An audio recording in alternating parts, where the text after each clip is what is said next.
Bom,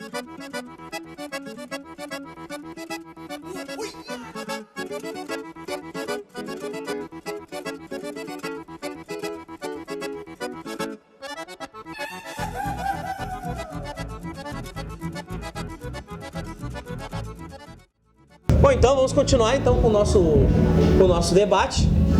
Só quero que o seu Moacir continue com a explanação que ele estava. Só para continuando, né, dizer que no segmento que eu atuo, que não é do Enarte, né, já há 15 anos, nós encerramos agora no final de semana a 15ª edição do Festival Nacional da Cultura Gaúcha, que sempre desemboca no Rodeio Internacional de Vacaria, e a gente trabalha o ano inteiro com os mesmos avaliadores e chega lá no Rodeio Internacional de Vacaria praticamente os mesmos, né? Mas sempre os mesmos. Nós somos meia dúzia aí, que a gente vai se revezando, mas a filosofia, a maneira de ver a dança é a mesma. Então, sim, para os grupos que participam, não tem esse transtorno, né, que vocês encontram lá no Enarte. Só para completar. Arevon. Voltando a esse problema aí das comissões, dessa troca de comissões, ideais e tudo mais, até acho que o Moacir não fica muito por dentro por não ser o mesmo festival, né? Sim. O problema maior hoje em dia, Moacir, é que assim, teve uma comissão anterior a essa, trabalhou infinitamente muito bem um quesito que era interpretação. Evoluiu muito em interpretação, deram uma liberdade considerável para, não digo criação, mas para a gente trabalhar mais o corporal, facial. Expressão corporal. Exatamente. E aí entra a comissão do ano seguinte, muda totalmente. Aí eles voltam para uma regra reta, sem te dar liberdade de expressão corporal, engessando movimentos, entendeu? E acaba não deixando o grupo dançar. O meio termo entre um festival e o outro, que até hoje se fala muito e tentam chegar, é aquela coisa de tu dançar, conseguir dançar pelo prazer, deixar o teu corpo falar, né? E assim como a expressão facial tu conseguir elaborar, botar trejeitos e tudo mais, hoje se plastifica na arte, entendeu? Ele te limita muito. Então, saiu uma comissão, entrou outra, tu passa um ano inteiro um grupo trabalhando investindo, tanto em pilcha, instrutores, músicos, em material de qualidade, e de um ano para o outro isso muda totalmente. Aí aquela comissão que entra, ela passa por uma fase regional, rodeios, macro, final, e a ideia é que tu pega lá no início... Macro? Porra, aí, é velho, hein, meu? É velho, hein? Macro? Macro regional, mas tudo bem. E tu passa por todas essas fases, tu chega lá no final, o contexto pode ter mudado durante o ano, porque até essas pessoas que assumiram aquilo ali, conseguirem montar um ideal, lá na final já é outro. Então tu não consegue seguir uma linha de raciocínio. Dependendo do que tiver na bancada, muda totalmente. Tanto é que às vezes muitos grupos se dão bem num ano eles vão muito bem, porque a característica do grupo se destaca mais, eu acho, né? Isso. E no outro ano já não se dão tão bem, porque tem que remar um pouquinho, que não descobriram ainda, às vezes os caras não se descobrem muito bem com... Fábio, assim, ó, existe uma coisa, desde de 2004 até 2007, talvez, o pessoal que dançou nesses anos, 2004, 5, 6 e 7, nós íamos para os rodeios, ou até mesmo para a final, e os bailarinos conseguiam discutir dança. Todos iguais. Por quê? Estão aqui dois autores do livro, o Rinaldo e o Moacir. Eles escreveram o livro para nos ajudar, os bailarinos, a entenderem, a compreenderem melhor as coisas. Obviamente que nem tudo é seguido à risca, tá? Se tu pegar, afirmo aqui pra vocês, se vocês pegarem qualquer bailarino que dançou nesses anos, 2004, 5, 6 e 7, até acho que até 2006, tá? A gente discutia aparelho, a gente sabia o que discutir, a gente sabia quem é que ia ganhar e quem é que ia perder. Por quê? Era muito claro. A Nu não fez a interpretação diária para ser feita. Ciclos, eram trabalhados ciclos das danças. Eles fizeram para nos ajudar. Com o passar do tempo, e esse também é um grande problema, acho que até se não for o maior deles, começou a se... o pessoal, em vez de seguir naquela linha que estava dando certo, e não estou dizendo aqui que só aquele é o certo, mas era o que estava dando mais certo, começaram a se complicar, a cobrar coisa lá de trás, ou seja, tudo que foi escrito ali, não é que eles jogaram fora, mas ao invés de seguir aquilo ali, que foi escrito, foi feito com carinho para nós, passou a não ser mais, passou a não valer mais. Então foram muitas as vezes, óbvio, que a idade vai pegando, a gente consegue mensurar um pouco mais o que fala. Que a gente olhou, nós olhamos todos nós aqui, garanto isso pra vocês. Vai ganhar o fulano e ganhou o ciclano lá do outro lado. Nada a ver com aquilo que a gente pensa. Veja bem, não estou botando em xeque aqui, pelo amor de Deus, da idade de ninguém. Eu só estou falando que foi criado um facilitador para nós e que em algum momento esse facilitador foi deixado de lado. Outro problema, que eu não sei como é que está agora. Em algum momento alguém disse que não poderia falar com os avaliadores. Isso é um erro. É um erro. Porque o avaliador, ele também é um formador de opinião. O avaliador também é um professor. Porque lá atrás, o que acontecia? Nós dançávamos, né? Éramos avaliados, por exemplo. Você tirou uma nota 3,85 no balaio por causa disso, disso, disso.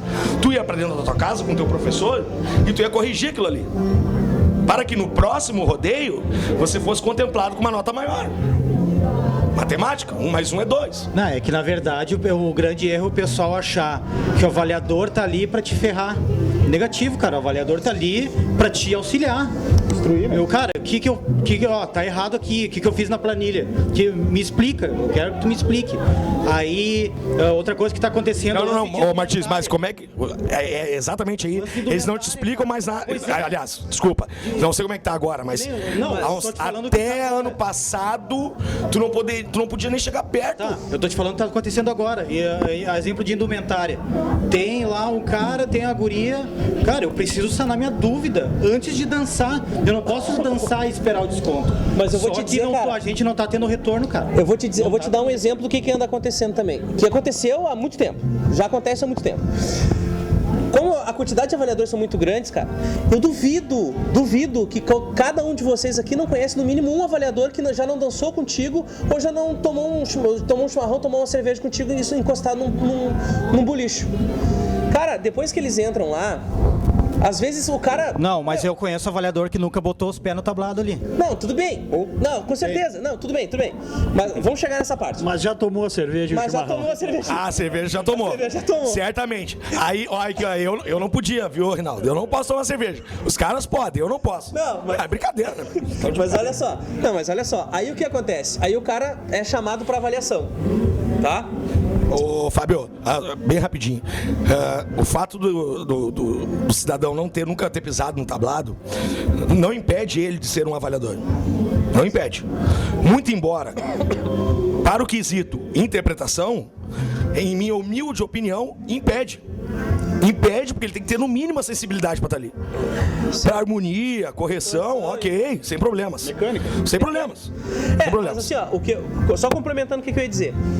Muitas vezes, cara, eu conheço avaliadores que depois que foram para lá, por um motivo do grupo dos amigos deles terem uma nota ruim, né? Deu uma nota ruim, quem é que deu? Foi o fulano. Fulano é meu amigo e me deu uma nota ruim. Eu já vi pessoas virando a cara para amigos que estão na avaliação. Não saber separar, né? As pessoas às vezes não sabem separar isso. Às vezes as pessoas não sabem separar isso. E às vezes, o que acontece? Eu já vi cara sair da comissão porque saber que os amigos dele vão começar a criticar ele porque ele é avaliador. Eu queria voltar um pouquinho lá atrás do que o Areva falou.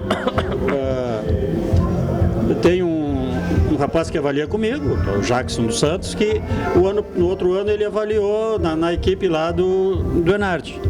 E eles faziam as correções e tal, e o que o pessoal que concorria dizia? Nós não vamos mudar nada, porque no ano que vem vai mudar tudo isso aí. É absurdo, né? Então, tu vai até aqui, se tá evoluindo, tu dá um passo para frente e 3 para trás e vamos de novo. Rinaldo. Eu hoje eu vou fazer um papel bem diferente do que é costumeiro de quem me conhece, tá? Mas assim, ó, dois tópicos, tá, que eu observo. Tivemos uma comissão que nos abriu uma liberdade de dançar e aí voltamos, regredimos, não sei o quê. Veja bem, essa obra que nós entregamos ao movimento em 2003, como bem disse o Carioca, visava, por conceito do movimento, isso não era a ideia do Rinaldo, do Moacir, do Alexandre, não. Isso é a ideia do seu Manuelito Savariz. Ele chegou e nos entregou a seguinte incumbência: unifiquem as obras que estão por aí. Que era muito livro, né? Eram 3 livros, na verdade, mas esses 3 se transformavam em outros tantos. Mas não é o problema de ler. Como é gostoso ler. Quanto mais nós lemos, mais nos informamos. Mas naquele caso, era que alguns pareciam que sabiam ler mais que os outros. Mas não era bem pela leitura, e sim por outros conceitos, enfim. Não veio o caso aqui. E aí o presidente nos incumbiu de fazer essa obra unificando, tá? Essas 3, tornando uma só, facilitando para os CTGs. Porque o objetivo era facilitar, e sempre o movimento tem esse objetivo, facilitar as coisas para os CTGs. Essa é a função do movimento, tá? Do DTG, enfim, das entidades filiadas ao movimento. Só que aí o que acontece? Cada um tem a sua interpretação, tem o seu pensamento. A pessoa menos comprometida com a tradicionalidade, ela vai interpretar e dizer: eu vou fazer uma coisa esdrúxula e vou usar o nome de criatividade para justificar. Eu não vou citar aqui, porque eu acho que isso expõe as pessoas. Se um grupo tal fez um movimento tal, e aí as pessoas usam o nome dessas pessoas, eu acho isso um equívoco muito grande. Eu acho que nós podemos falar sobre coisas estranhas e não deixar as pessoas em situações melindrosas. Sim. Tá? Porque não estão aqui para se defender, eu acho que seria uma covardia da nossa parte. Claro. É o meu entendimento, não estou dizendo que esta seja a temática e a forma, mas só para concluir. Então vejo que o movimento tentou fazer isso. Algumas pessoas leram isso dando uma possibilidade maior. Olha, vamos deixar os bailarinos se expressar melhor. Ótimo, acho isso maravilhoso. Desde que não deturpem, desde que não descaracterizem o que é fundamental no que é nosso, que é a simplicidade. Isto. Então, às vezes, é necessário, como na criação de um filho, como na educação de um povo, é necessário que se volte um pouco no tempo, que se segure um pouco, dê uma freadinha para que o rumo ainda continue. Porque qual é o nosso objetivo maior? Manter as nossas coisas. Isso está na Carta de Princípios. Manter as nossas coisas, os nossos usos e costumes com responsabilidade. Não que não possa haver liberdade, não que não possa haver criação, mas existe lugar para isso. Eu vi movimentos de dança que são inexplicáveis, em nome da criatividade, da liberdade. Mas só um pouquinho, o cara passar por trás das prendas, entendeu? Balaio, tu fazer peripécias, daqui a pouco nós íamos fazer um balaio em fila. Bom, o Rilo deixou de ser roda numa ocasião. A gente sabe, sério. Então, sério. Então, aí daqui a pouco, eu não estou dizendo que a comissão A é melhor que a B. Eu até acho que existiram muitas equipes, poderiam ser menos. Eu acho que precisa trabalhar muito com as equipes, muito, mas isso requer tempo, requer uma condição que às vezes as pessoas não têm. Eu te convido para fazer parte da equipe e tu te oferece: não, eu quero fazer parte da equipe. Depois eu te chamo para as reuniões: mas eu não posso. Bom, mas tu aceitou fazer parte da equipe, mas tu não aceita te aperfeiçoar com a equipe. E aí as pessoas, o coordenador indicou lá de Uruguaiana o cara para ser da equipe. Tem isso. E aí a reunião é marcada em Porto Alegre, o cara já não pode, mas não tem dinheiro. Bom, tinha que ter dito isso na hora de aceitar. Por isso é que eu acho que tem que ser tem que ser tratado, deve ser tratado com responsabilidade. E a pessoa que aceita essa incumbência tem que saber que ela vai servir ao movimento. É isso aí. E vai ter que fazer muitas coisas. Se não tiver cacife, não se meta, dizia meu avô. Vai ter que abrir. Não tem condição, não se meta. Vai ter que abrir mão, né? Pegando o ensejo só do Rinaldo ali, da liberdade. Realmente, Rinaldo, é uma coisa que eu vi muito esse ano. Só que assim, a drasticidade que é tratada as coisas, que nem assim, a indumentária, por exemplo. Cara, na minha opinião, deram a liberdade razoável no ano anterior, isso. E só que, seguinte, tem gente que não sabe lidar com a liberdade e extrapola. Teve bananas de pijama, enfim, né, cara, dançando na sala aí que a gente viu. Teve coisas que surpreende qualquer pessoa, a pessoa mais leiga.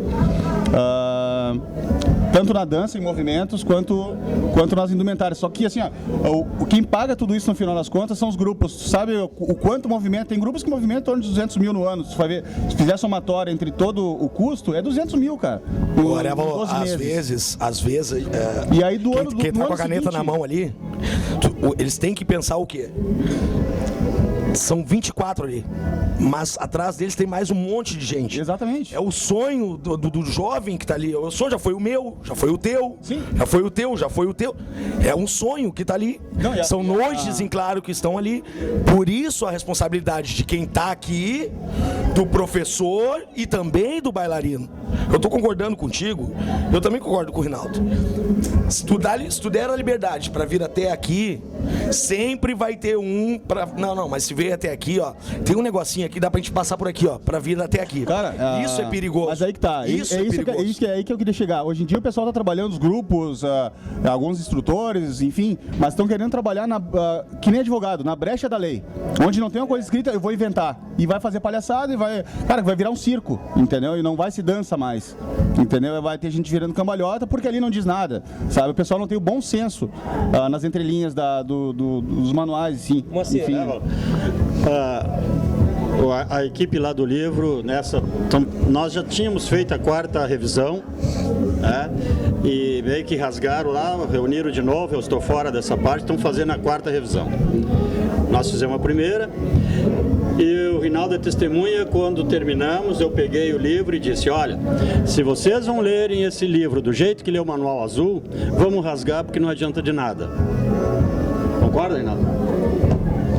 Eu lembro que tu falou e ainda acrescentou que nós faríamos 100. Nós faríamos 100, estamos na 4ª. Fazendo o que com a 4ª?